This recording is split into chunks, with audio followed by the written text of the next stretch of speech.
Salut à tous. Là, je te parle de nos Drosera français.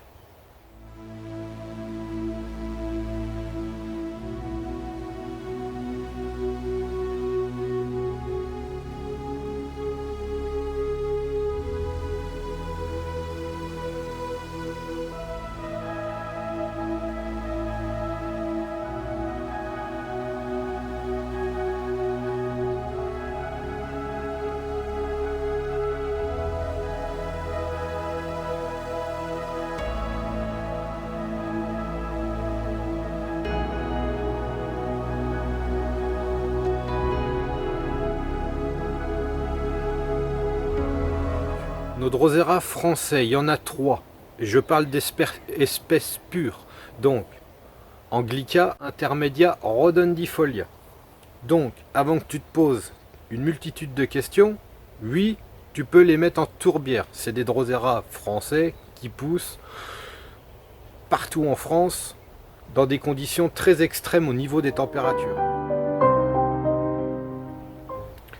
Donc, pour la première, Drosera anglica est assez rare à trouver en France. Ça reste un petit peu une rareté, on ne la trouve pas partout.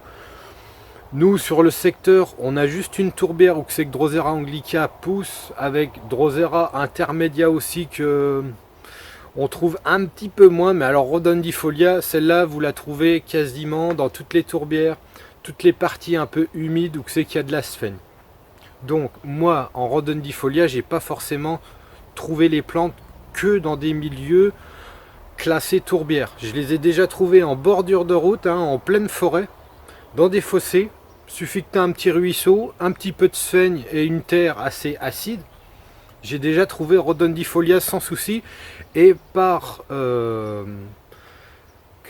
surprise, j'étais vraiment surpris de trouver des Rodendifolia comme ça, à l'état sauvage, en plein milieu, en pleine bordure de route, style chemin forestier. Drosera anglica est la plante la plus grosse du groupe, on va dire, qui a plus de hauteur, qui fait des grandes feuilles avec des petites raquettes au bout. Drosera intermedia est un peu plus petite, elle fait des toutes petites pièges, et Rodendifolia est carrément collé, il est collé au sol avec des pièges en forme de rond. Elles sont rondes, les pièges de Rodendifolia. Donc, Rodendifolia, je te disais, tu peux mettre ça en tourbière, en extérieur, ou conditions hors gel. Mais attention, rien de plus. Il lui faut obligatoirement une période de repos pour passer l'hiver. Donc elle passe l'hiver sous forme d'hibernac qui ressort au printemps. En ce qui concerne ces plantes, vous avez pour les trois, donc les formes type, on peut dire, c'est sur le territoire, ça s'étend beaucoup sur l'hémisphère nord pour Rodendifolia. Donc on la trouve en France et sur la partie beaucoup sur l'Europe. Mais ce qu'il faut savoir, c'est que Anglica possède des variétés tropicales, comme la variété Hawaï. Hawaï, il y a 2 localités sur Hawaï où c'est qu'elle est. Donc elle se plaît en climat tropical. Drosera intermedia, identique. Nous trouvons Drosera intermedia sur le territoire de l'Europe, mais nous trouvons aussi des formes tropicales. Donc nous avons des intermédias extrêmement tropicales, qui demandent des températures assez élevées. Quand je dis élevées, c'est une moyenne de 20 degrés à l'année, donc différentes formes de tropicales. Et nous avons les intermédias aussi, localité Grand Sabana. Donc Grand Sabana, c'est une localité sur les tépuis du Venezuela avec des amplitudes thermiques logiquement. Donc plus bas en plaine, mais Drosera Grand Sabana serait cultivé beaucoup mieux en conditions, on va dire, à avoir une constance de 15-20 degrés à l'année. Et pour la dernière, Rodendifolia, vous avez Rodendifolia, vous avez la Rodendifolia forme corsica, une Rodendifolia qui a été trouvée sur la Corse. Sa particularité, plante identique, c'est juste sur sa hampe florale. Voilà, sur sa hampe florale, il y a quelques pièges qui se forment avec les fleurs, c'est tout. C'est la seule différence. Et vous avez la Rhodondifolia qui a été décrite il y a très peu de temps, donc quand je dis très peu de temps, ça se compte quand même en quelques années, hein, ça fait peut-être 2-3 ans, je peux pas vous donner les dates précises, mais Rhodondifolia, forme verte, personne ne la cultive en extérieur, hein, trop risqué pour l'instant, il y en a qui vont tester, mais elle serait beaucoup plus fragile parce que Drosera Rhodondifolia, forme verte, pousse sur le territoire chinois.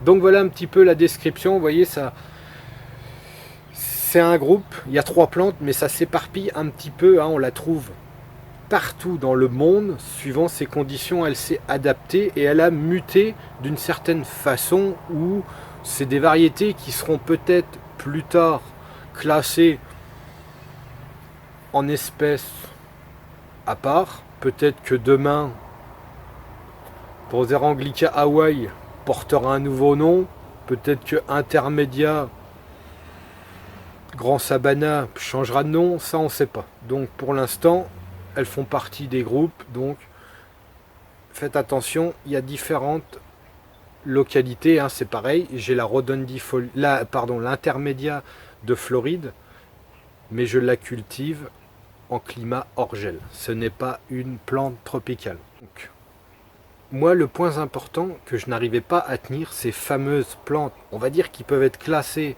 vraiment débutants, parce que c'est une plante française, donc on l'a classée un peu débutant, plante facile, on la trouve partout. Mais pour moi, le secret de ces plantes, et je les ai maintenues avec difficulté en pot pendant des années, je les gardais des fois 1 an, je les perdais, ça recommençait, et tous les ans c'était à l'identique. Donc, le secret pour ces plantes, en fait, il leur faut de l'eau jusqu'à la plante. C'est la façon de les tenir en pot. Vous allez dans les milieux tourbeux, après on va me dire oui mais ça pousse pas forcément, c'est un peu plus haut, machin. Non, là je vous parle d'une culture en pot, je vous parle pas du climat tourbière, hein, parce que l'eau remonte toujours par capillarité énormément à cause de la sphaigne. Donc, mais pour moi, à force d'aller sur le terrain des tourbières, je me suis rendu compte, et ça se voit directement quand on arrive, vous avez des prairies avec des sphènes, hein, un petit peu plus haut par rapport au niveau bien souvent de l'étang, sont toutes petites. Vous redescendez sur les berges où c'est que les plantes ont quasiment les feuilles dans l'eau, elles sont le double de taille pour Rhodondifolia surtout, hein, parce que les autres, c'est même pas la peine. Les Anglica et Intermédia, je ne les ai vus qu'à ras de l'eau. Pour l'instant, je ne les ai pas vus dans des prairies comme ça, un petit peu plus hautes, avec, je sais pas, un dénivelé d'un mètre, 1,50 m, hein, où c'est que c'est un peu plus sec. Pour l'instant, je n'ai vu que Rhodondifolia pousser comme ça, et je vous dis avec une taille divisée en deux. On a l'impression que c'est un petit peu plus dur pour elle à pousser. Donc, pour moi, maintenant, je les mets de l'eau jusqu'aux feuilles, et ça se garde beaucoup mieux comme ça, et ça se garde très bien comme ça. Moi maintenant, pour les garder beaucoup plus facilement, j'ai plus ou moins abandonné l'histoire du pot. Maintenant, c'est des bassins que j'ai achetés, hein, des bassins en thermoformé, hein, j'ai pas fait avec de la bâche, des espèces de bassines, j'ai acheté des 65 litres. Donc 65 litres en bassin, soit c'est des bassins, soit c'est on peut acheter des jauges béton, hein. Il suffit d'avoir une bassine, hein, d'avoir un grand volume et avoir un niveau d'eau constamment rempli jusqu'en haut. C'est beaucoup plus facile, je trouve, à gérer en extérieur.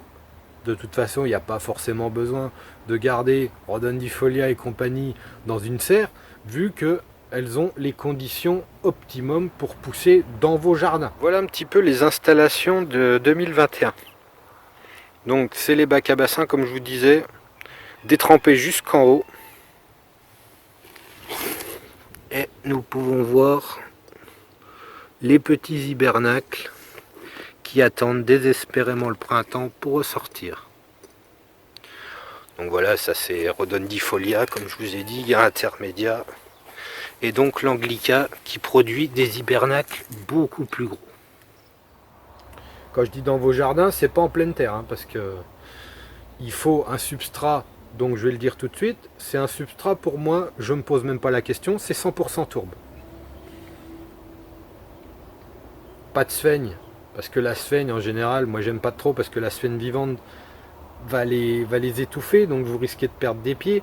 Il y en a qui vont passer au-dessus, ça dépend de la prolifération de la sphaigne et ça va dépendre de l'espèce de la sphaigne que vous avez.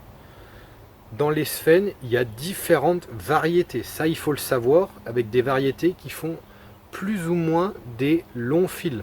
Donc plus vous allez prendre des variétés qui restent compactes, serrées au sol, c'est beaucoup mieux pour des petites plantes comme ça, hein, comme dans les tourbières.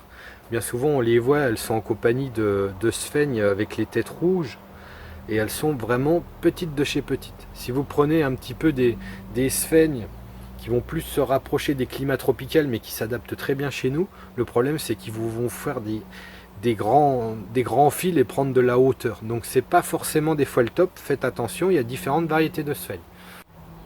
Maintenant, vous allez me dire, le semis est aléatoire. Le semis de ces trois-là, soit vous semez les graines directement, et quand je dis directement, c'est vous prenez la fleur et vous la secouez au-dessus de la tourbe, hein, on ne la passe même pas dans des sachets, rien du tout, vous la semez directement, vous avez un super taux de germination, ou alors si elles sont récoltées ou échangées entre vous, hein, aussi, quand c'est gardé, le souci des graines qui ont été stockées, il leur faudra de nouveau une période de stratification obligatoire. Donc vous les laissez 2-3 mois au frigo, hein. Ne vous amusez surtout pas à semer des trucs. Je sème ça au mois de novembre, je la laisse au gel et puis voilà, on laisse passer l'hiver dessus. Moi personnellement j'aime pas. Je préfère largement les laisser au frigo, le résultat est le même. Vous les semez au printemps, hop, vous avez les 20 degrés, elles germent tout de suite. Alors que des fois, hein, si vous laissez un peu stagner, si elles ne germent pas forcément tout de suite, elles risquent de se faire envahir par des algues, pendant l'hiver, c'est même possible si votre semis est mal aéré, trop humide, choses comme ça se peut que les graines moisissent. Donc désespérément, vous attendez le printemps que ça sorte, et puis on arrive au mois de juin, il n'y a rien qui est sorti. Donc, pour moi, stratifiez toujours vos graines au frigo, abandonnez l'histoire de les semer à l'automne et de les laisser dans un coin. Vous verrez, vous aurez un taux de germination beaucoup mieux de cette façon-là. C'est pareil, l'histoire de 100% tourbe. Pourquoi 100% tourbe? C'est des plantes très petites. Si vous mettez de la perlite, qu'est-ce qui va se passer quand vous allez mettre de l'eau à ras des feuilles? La perlite va se surélever, la perlite va se coller sur les pièges. Donc, c'est pas esthétique et ça fait un truc, au final, ça devient, excusez-moi du terme, mais fin dégueulasse. Voilà pourquoi je vous ai parlé de ces trois plantes-là, parce qu'en ce moment, je vous fais des petites vidéos rapides sur les plantes, surtout les Drosera. En ce moment, je sais pas pourquoi je suis parti dans les Drosera, mais les Drosera qui vont être sur le site. Je rappelle, on m'a demandé encore récemment plusieurs fois, je comprends pas, je les vois pas sur le site. Les plantes vont être sur le site pour 1er avril. Pareil pour les pygmées, pour les Drosera tempérées, hein, là elles sortent de couveuse, donc il faut un petit moment de chaud pour elles pour lancer les nouvelles feuilles, qu'on voit ce qui se passe. Voir au niveau de la reprise ce qui se passe et puis si les plantes vont être correctes ou alors s'il va falloir qu'on attende l'automne pour les repasser sur le site. C'est pareil, l'histoire que je vous ai mis sur le site exotique.fr de rupture de stock, donc ça concerne les biblis puis certaines plantes que je vous ai mis comme ça, donc je ne les actualise pas toutes, hein. On me demande de finalement actualiser le catalogue, ça sert absolument à rien parce que quand vous allez sur le site, après vous avez la moitié de choses qui sont en stock, donc il y a des catégories vraiment comme Biblis, comme Darlingtonia, comme Cephalotus, où il n'y a rien. Il n'y a rien aujourd'hui, tout sera mis pour le 1er avril. Donc, ce que je vais vous dire, c'est de faire très attention. Je les ai activés pour que vous puissiez entrer votre adresse mail. Il y a deux parties où vous pouvez mettre le mail, donc ne vous trompez pas, vous verrez juste en dessous.